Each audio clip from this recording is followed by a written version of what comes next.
ভারত থেকে আসা পানির তোড়ে নজিরবিহীন বন্যায় ডুবেছে দেশের সীমান্তবর্তী ৮ জেলা। মানবিক বিপর্যয় দেখা দিয়েছে ফেনী ও নোয়াখালীতে।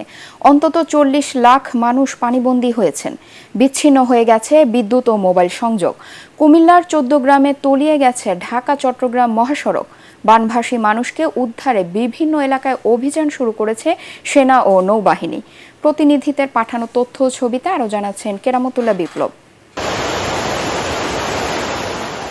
৩০ বছরেও বন্যার এমন ভয়াল চিত্র আর দেখেননি ফেনী পরশুরামের মানুষ।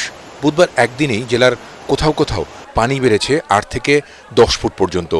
জেলার অন্তত ৩০০ গ্রাম এরই মধ্যে ডুবে গেছে। জেলা শহরের রাস্তাও তলিয়ে গেছে পানিতে।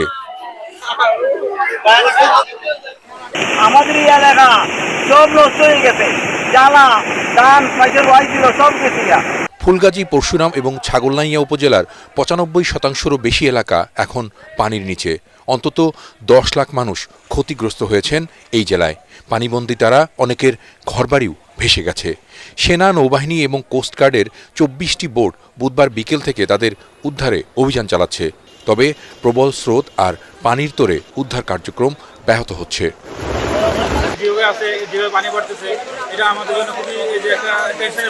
পানির যে ভয়াবহতা আমরা যেতে পারিনি, অনেক শিশুদের কান্না, মেয়েদের কান্না আমরা শুনেছি। ভারতের ত্রিপুরা সংলগ্ন ব্রাহ্মণবাড়িয়া জেলার বন্যা পরিস্থিতিও মারাত্মক রূপ নিয়েছে। বাঁধ, ব্রিজ ভেঙে বন্ধ হয়ে গেছে আখাউড়া আগরতলা মহাসড়ক। তার ওপর দিয়ে চলছে তীব্র স্রোত।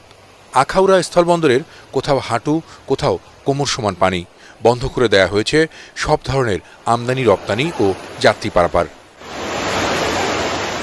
ওদিকে ত্রিপুরার রাজধানী আগরতলার উঁচু বিমানবন্দরও ডুবে গেছে বন্যায়। গেল ৩ দিন রেকর্ড বৃষ্টি হয়েছে সেখানে। বন্যার এমন নাজুক পরিস্থিতি ৩ দশকেও সেখানে হয়নি বলে জানিয়েছেন মুখ্যমন্ত্রী মানিক সরকার। ত্রাণ ও উদ্ধার তৎপরতায় কেন্দ্রীয় সরকারের জরুরি সহায়তা চেয়েছেন তিনি। তো এরকম বৃষ্টি তো আর কখনো ত্রিপুরাতে আমার জানা মতে হয়নি। তো আমরা চারিদিকে কাজ করছে সব জায়গায়। আমি আজকে সকালে আমি আমাদের মাননীয় হোম মিনিস্টারের সাথে কথা বলেছি, কিছু যদি এনডিআরএফের কিছু লোকজন পাঠানো যায়। ৩১ বছর পর ত্রিপুরার ডম্বুর জলাধারের গেট খুলে দেয় সীমান্তবর্তী সিলেট, মৌলভীবাজার, ব্রাহ্মণবাড়িয়া, ফেনী, নোয়াখালী, কুমিল্লা, খাগড়াছড়ি ও চট্টগ্রামে হঠাৎ এই বন্যা পরিস্থিতি তৈরি হয়েছে বলে মনে করছেন বিশেষজ্ঞরা। কেরামতুল্লাহ বিপ্লব, এটিএন বাংলা।